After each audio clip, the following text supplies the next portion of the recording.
menerangkan tentang isu-isu ini kepada masyarakat di sana. Ya. Sebelum besok malam, untuk saya berada sidang parlimen hari Isnin, saya bersama dengan Haji Khalid Samad, adik Datuk Syahrir Samad. Khalid ialah ahli jawatankuasa PAS, Lujnah Politik PAS, ahli Parlimen Shah Alam, untuk kami berceramah di Selayang besok atas isu-isu ini. Atas isu ini. Sebab sekarang sudah ada arahan dah. Saya baru ni pergi ke Galas. Seorang special branch polis. Dia tunggu saya di Gua Musang. Dia bawa saya ke rumah Allahyarham Cik Hashim.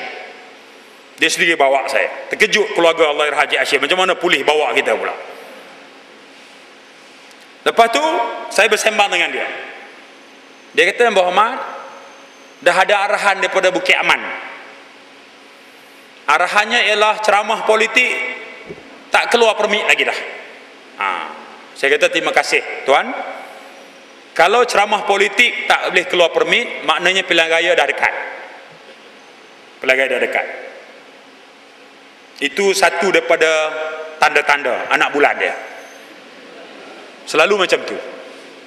Ya. Kita nak berdepan dengan Galas minggu depan, seminggu dua lagi.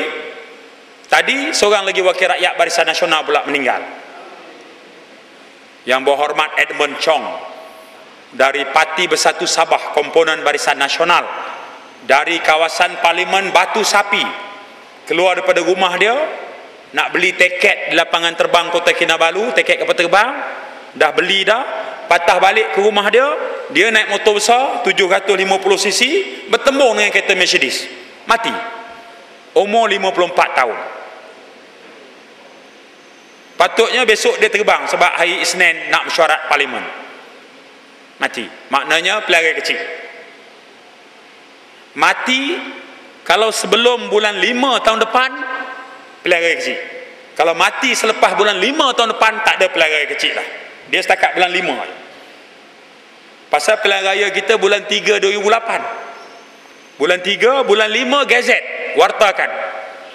Jadi kalau meninggal atau kosong kawasan parlimen atau Dewan Negeri selepas bulan Mei tahun depan, kalau ada wakil rakyat mati ke bulan Jun, tak ada pilihan raya dah. Kawasan itu akan kosong selama 2 tahun sehinggalah pilihan raya dibuat.